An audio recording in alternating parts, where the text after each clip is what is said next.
E, muitas pessoas me perguntam, muitos pais, muitas mães, adultos em geral, como eles devem se comportar quando a criança faz algum tipo de pergunta que remete a algo que ficou no passado, a algo da história, a algo relacionado muitas vezes, né, se você sabe que um dos meus assuntos, dos temas que eu trabalho é com relação ao suicídio, e elas me perguntam assim: "Lide, eu devo contar, eu não devo contar para esse adolescente ou para essa criança, como foi que o pai, a mãe, enfim, essa pessoa morreu, como é que a gente lida com os assuntos que são difíceis e desconfortáveis, né? É muito comum, e até eu gosto de utilizar muitas vezes os recursos dos desenhos animados, né? Esses desenhos que são ditos infantis, mas trazem muitas mensagens para nós adultos, quando a gente trata desses assuntos que são os segredos, né? As questões sigilosas, os segredos de família.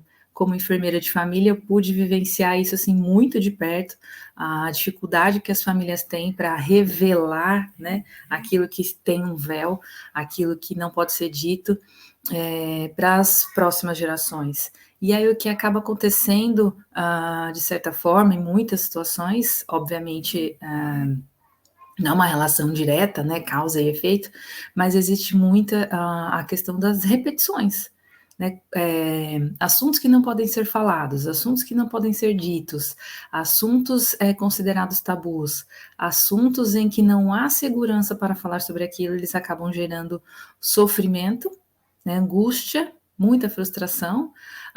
Quando essa pessoa, seja criança ou adolescente, ou enfim, de qualquer idade, descobre, né, por si só, que existe um segredo, existe algo que não foi compartilhado com ela, existem assuntos que estão debaixo do tapete, guardados a sete chaves, dentro de cofres, enfim, isso causa muito sofrimento, gera muita angústia, muita frustração, e eu lido com isso no meu cotidiano já há bastante tempo, desde quando trabalhava, né, como enfermeira assistencial, e hoje trabalhando com as questões relacionadas aos processos autodestrutivos.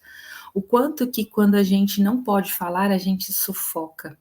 E estar sufocado é um sofrimento muito grande, é um processo de sofrimento e de adoecimento em que a pessoa vai passando, inclusive crianças. Então a gente acha, a criança não sabe, ela não vai saber, o adolescente não vai descobrir.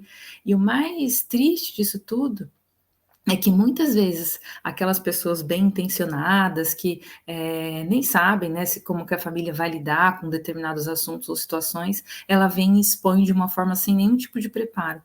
Então, quando eu trabalho orientando ou fazendo acolhimento, principalmente relacionados aos irmãos, né, que vivenciam às vezes alguma situação com irmãos mais velhos ou com primos, enfim, pessoas próximas a ele, de sim contar o que está acontecendo ou o que aconteceu na linguagem que essa pessoa, né, essa criança ou esse adolescente possa entender e ir até onde é suficiente para ele.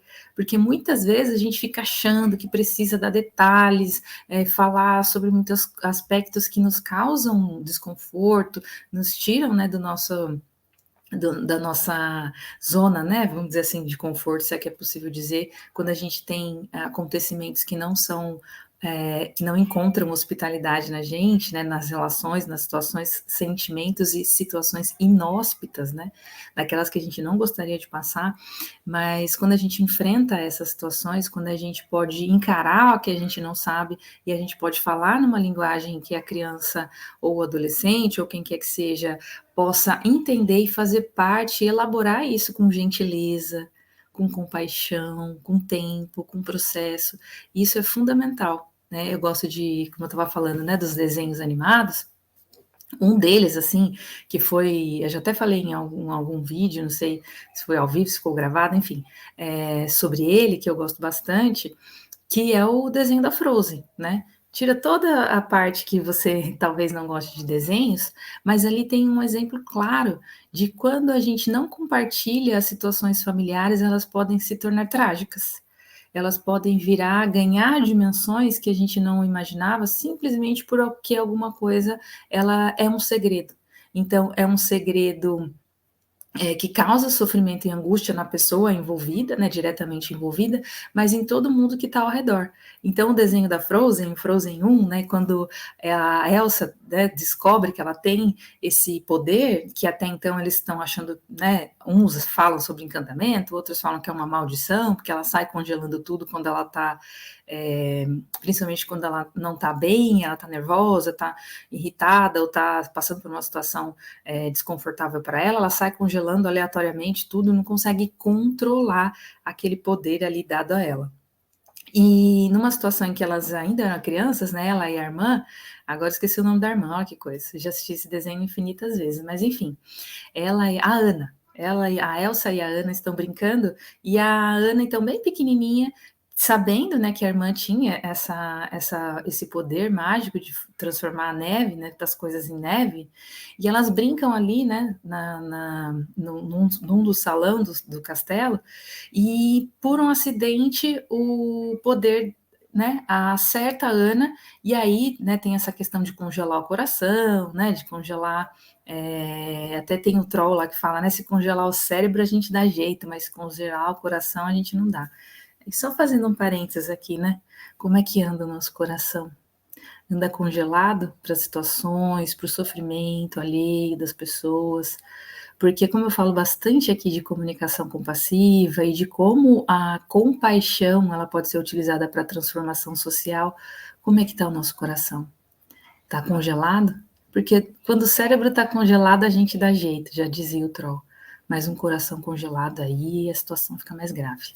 Mas, fechando esse parênteses aqui, né, só para a gente fazer essa reflexão, quando eles voltam para casa, né, depois de ter salvo, o troll salva a Ana, né, porque tinha congelado só o cérebro, e aí eles voltam para casa e eles decidem, então, fechar as portas do castelo. Essa cena é muito simbólica, né?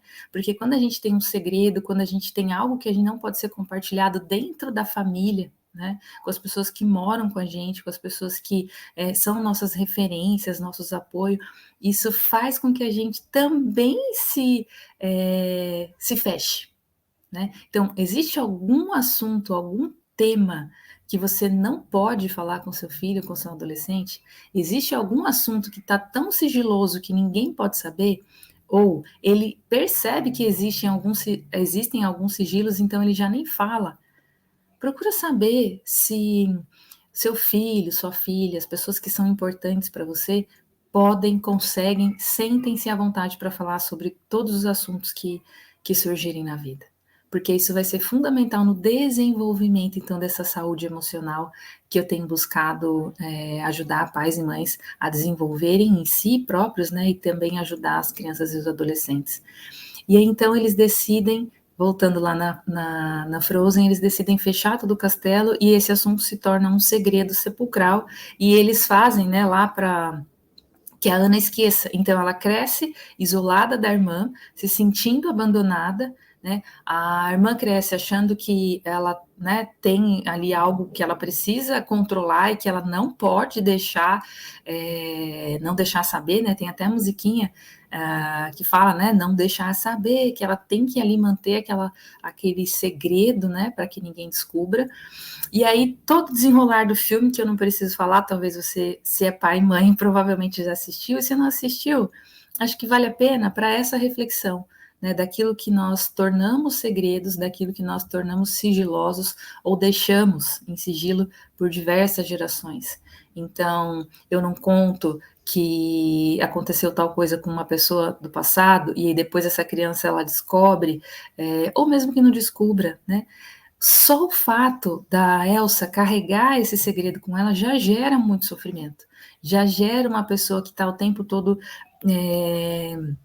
né, tem que estar vigilante. Eu fico imaginando, né, se eu pudesse entrar na cabeça da Elsa, no corpo dela, como a gente fala, né, se a gente puder ser empático nesse sentido, mas lembrando que mesmo que eu calce o sapato da Elsa, eu vou continuar sendo a Lid, eu nunca vou conseguir ser a Elsa 100%, mas eu imagino que exista um sofrimento muito grande, essa questão de ter que ficar longe da irmã, de ter que não contar a verdade para a irmã, de ter que se isolar do mundo das pessoas porque ela tem ali um segredo que ela não pode contar.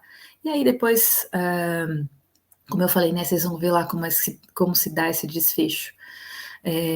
Então, para a gente pensar que tudo aquilo que a gente não pode falar, tudo aquilo que é um segredo, tudo aquilo que é sigiloso, tudo aquilo que a gente esconde, porque tem coisas que acontecem que não são assim dignas, né, da gente ter orgulho delas, coisas que outras pessoas da nossa família fizeram, ações, comportamentos, enfim, atitudes, que talvez não sejam algo que a gente vai se orgulhar. Mas quando a gente trata isso de forma sigilosa, ninguém fala sobre isso, nem, nossa, esquece essa pessoa, vamos excluir, então vamos fingir que nada disso aconteceu. Acontece que as próximas gerações, elas vêm, elas sentem que tem algo, e elas procuram saber esse algo, e quando elas descobrem não pela boca das pessoas que são referências para ela, pelo menos é o que eu ouço aqui no meu cotidiano, né? É muito triste. É muito sofrimento, né? Você ouvir, às vezes, de uma pessoa que nem tem nenhum envolvimento emocional ou afetuoso com você, determinada situação, e você, né, naquele momento, usar aqui os termos da Elsa, congela. Então, a pessoa começa a se congelar também naqueles segundos em que ela recebe essa informação de que ela não tinha acesso, né? E tem um outro filme que também é muito interessante em vários aspectos, que também é infantil, que é o Encanto, né? E aí ele trata lá da família Madrigal. E aí, ali também tem um exemplo de situações em que a gente quer jogar para debaixo do tapete e não falar sobre isso. Que tem até a música, que é a música que eu mais repeti e cantei muitas vezes aqui com a Marina, que é Não Falamos do Bruno, né? O Bruno, um personagem dessa família, né, uma pessoa dessa família, que conseguia prever algum nível de futuro, ali eu não sei dizer, né, não sou profunda estudiosa da família Madrigal, mas ele consegue prever algum nível de futuro. Então, na música, ele prevê que a pessoa vai ficar barriguda, que vai ficar careca, que vai chover, que vai fazer frio, enfim, ele tem uma certa visão de futuro, provavelmente, né, todos eles lá da família Madrigal têm um dom, provavelmente esse seja o dom. E olha como a gente consegue transformar, nem era o assunto de hoje, mas transformar um dom em algo que é maldição, assim como o da Elsa, né? Bom, tô pensando nisso agora, mas enfim, isso fica, vou anotar aqui para a gente fazer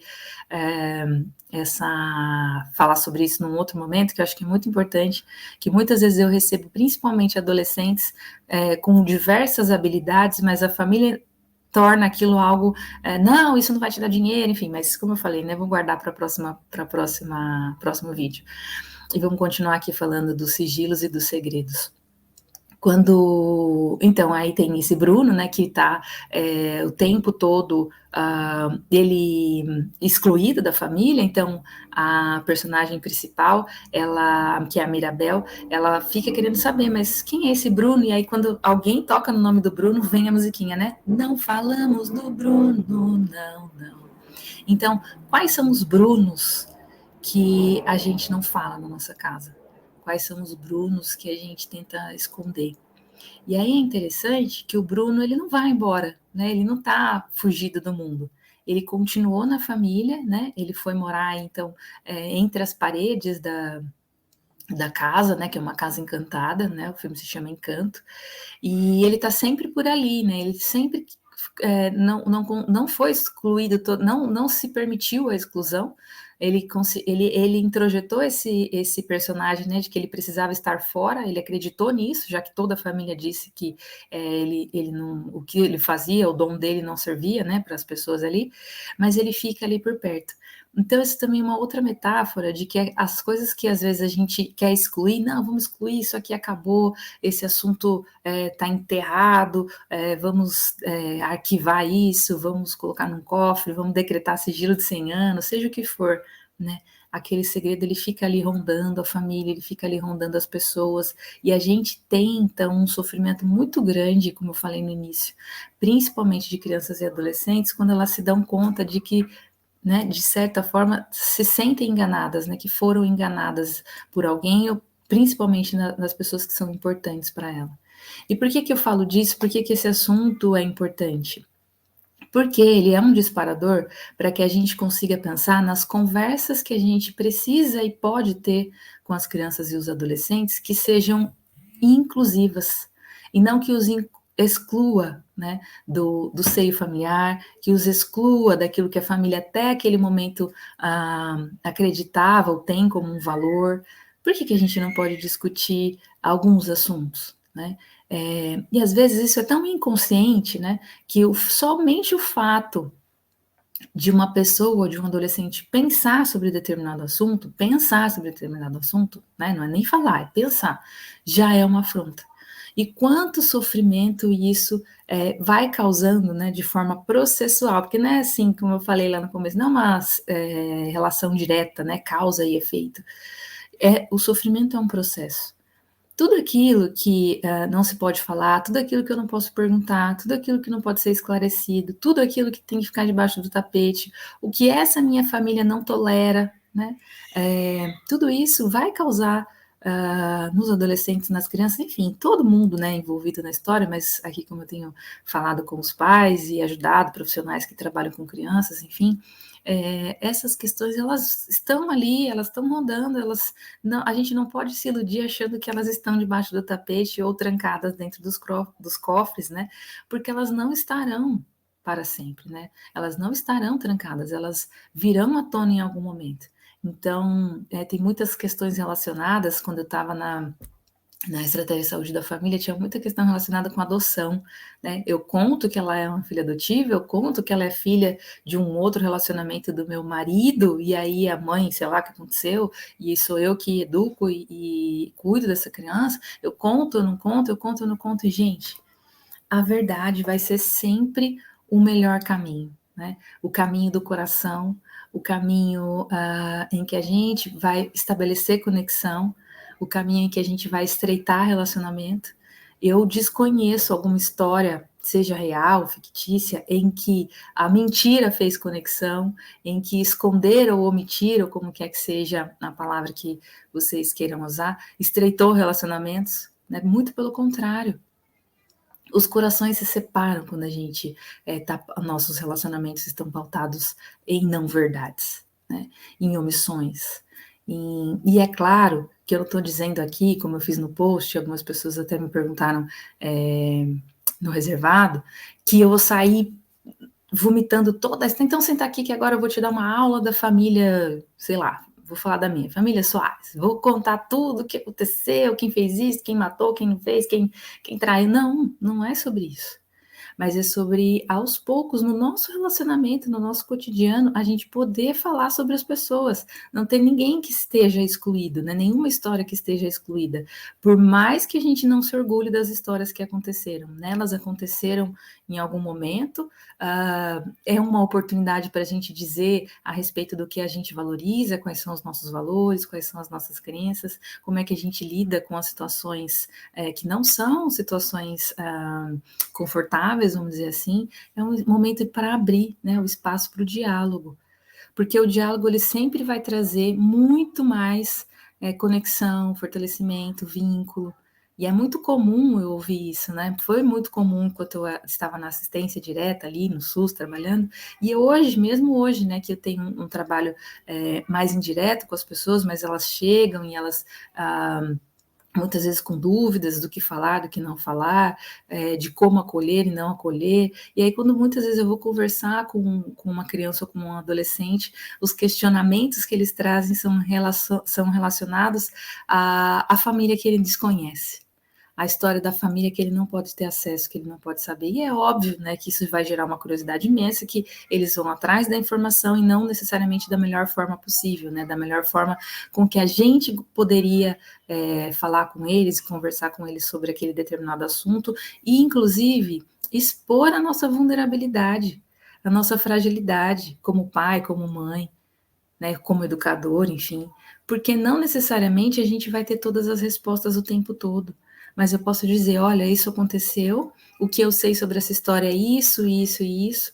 Tem alguma coisa que você sabe, que você gostaria de me contar? Porque pode ser que o que você sabe seja real ou não, seja algo, né, compreendido por alguém de uma determinada forma, mas talvez eu possa lhe contar a história da maneira como eu a interpreto, como eu a sinto, enfim. É um momento da gente, de novo, né, vou repetir nisso, mas estreitar o relacionamento. a partir de possibilidades da gente abrir para o diálogo, para a conversa, mesmo que os assuntos sejam difíceis. Certa situação, uma pessoa me falou assim, Lide, eu nem ia falar sobre isso agora, mas me veio aqui e eu gosto bastante de seguir um pouco o que vem, né, que a gente pode chamar de intuição. A gente pode falar sobre, Lide, você pode algum dia falar sobre intolerância religiosa?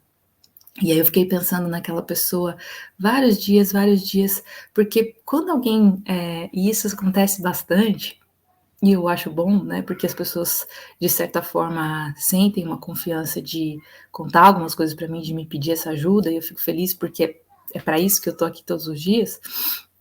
Mas eu pensei nessa pessoa, o quanto de sofrimento ela deve sentir ou passar para ela desejar que em algum dos meus vídeos, em algum dos meus encontros, que eu faço alguns encontros com pais, né, de forma mais privada, vamos dizer assim, para eu falar sobre intolerância religiosa. E aí, quando ela me pede para falar de intolerância religiosa, é claro que ela está falando de um sofrimento que é dela, que é próprio e que só ela pode sentir, mas a gente, aqui no nosso tema, né, na nossa linguagem do coração, a gente pode falar de intolerância de uma forma geral. Né? O que o seu filho, ou o meu filho, ou qual comportamento que ele possa ter, que eu vou excluí-lo da família, porque é um comportamento que eu não tolero. E aí, quando eu falo de exclusão, eu não estou falando de exclusão física, não, né? De pegar a pessoa e pôr para fora, embora isso seja ainda comum em algumas situações, mas eu estou falando de excluir do afeto, porque aquela pessoa já não segue mais a mesma religião que eu, não segue mais o mesmo valor que eu tenho relacionada com quem a pessoa deve ou não se relacionar intimamente, porque aquela pessoa não pensa como eu, né? Não vamos pensar assim no âmbito político, partidário, enfim, que seja, porque aquela pessoa não está seguindo a profissão que eu desenhei ou que eu desejei que ela tivesse, porque aquela pessoa deseja estar com um grupo de pessoas que não é o mesmo grupo de pessoas que eu desejo. Quais são os comportamentos dos filhos que vai fazer com que a gente os exclua? E aí pensa nisso, nessa exclusão que não é física. É uma exclusão que ela é até mais cruel, porque é uma exclusão do afeto. Você cuida, ela mora, ela continua ali, né? Eu falo que é o estranho do quarto ao lado, né? Tá aqui no meu roteiro para a gente falar sobre isso qualquer dia desses aí. O estranho do quarto ao lado, que é algo que os pais me perguntam bastante. Mas, voltando aqui para o nosso assunto, será que a gente não pode colocar esses assuntos na mesa? Na mesma forma de dizer, né? Será que a gente não pode falar sobre eles e falar como isso afeta tudo aquilo que eu aprendi, tudo aquilo que eu considero como valor, né? O que eu sinto quando meu filho faz algo que é diferente daquilo que eu acredito? Eu posso falar sobre isso? Eu posso dizer para ele: olha, eu vou continuar amando você, mas essa situação aqui está um pouco difícil para eu digerir. Né? Será que você pode me ajudar a digerir esse assunto? Será que você pode me falar mais sobre ele? Porque, gente, o que tem de assunto, de termos e de temas, enfim, relacionados principalmente aos adolescentes, pré-adolescentes e adolescentes, que são novidades para mim, eu imagino que para você também, é um negócio que é infinito. Se a gente senta com um adolescente para conversar, até a linguagem, você sabe disso, né? Ela sempre foi, né? Não é agora, mas ela sempre foi diferente. Mas agora ela tem uma velocidade de informação e uma quantidade de informação que você precisa estar de fato interessado, né? O Marshall, que fala da comunicação não violenta, fala do interesse genuíno. É genuíno o seu interesse pelo seu filho? É genuíno você desejar que ele seja sempre incluído nas questões relacionadas ao ambiente familiar, ao afeto familiar, ao amor e à compaixão? Então, o passo tem que ser nosso. Né? Muitas vezes eu vejo assim, quem que é o adulto da relação, né? Porque o passo, o primeiro, o segundo, o terceiro, o quarto, o quinto, se você é pai ou mãe, o passo é teu. Você vai fazer o passo em relação àquela criança ou aquele adolescente, E aí, né, se a gente conseguir, de alguma forma, tecer essa comunicação, essa linguagem que vem do coração, essa comunicação que fala das possibilidades do amor, da compaixão, né, da colaboração, aí a gente poder ali dar espaço para que ele escolha se abrir com a gente. Porque a gente vai, lembra que a gente foi fechando todas as portas do castelo? Lembra que o coração foi ficando gelado? Então, muitas vezes a gente não percebe que isso foi acontecendo, foi um processo. Meu trabalho aqui com você é que você perceba que você pode ir abrindo porta por porta. Não deseja assim, ah, mas eu já falei com ele, não resolveu nada, eu já falei com ela, é assim mesmo, vai, de acordo com a minha religião, vai acontecer tal coisa, de acordo com o que eu penso, ela vai não sei o quê, de acordo com a política, enfim, não importa o que você acha que vai ser o desfecho das escolhas outras que ela tem feito ou que ele tem feito. Mas agora, você escolhe ouvir, acompanhar, respeitar, você escolhe acolher, né? Dar colo mesmo. Falar, olha, para mim é difícil, mas juntos a gente pode conseguir. Ou olha, eu não sei muito sobre isso, você pode falar comigo sobre isso? Ou olha, esse assunto que aconteceu no passado, ele me mobiliza, ele me deixa triste, mas pelo amor que eu tenho por você, nós vamos falar sobre isso. O que você quer saber? A gente pode ter essa relação? Ou a gente vai continuar escondendo as coisas debaixo do tapete? E sufocando, porque se há coisas que não são possíveis falar, que aconteceram lá no passado, já estão até distantes, quem dirá das situações que estão acontecendo agora no presente, né? Neste momento, as coisas que estão acontecendo. Será que elas podem ser faladas? Então hoje, o nosso assunto, e algumas pessoas pediram para eu gravar esse vídeo, porque eu fiz um post aí no Instagram, não sei se você acompanhou ou não, falando sobre o sigilo de 100 anos. Será que a gente pode quebrar esse sigilo? Será que o véu pode ser descortinado? Como é que a gente vai fazer daqui para frente? Agora que você tem a informação, você pode escolher fazer diferente. Se precisar da minha ajuda, conte comigo. Até a próxima.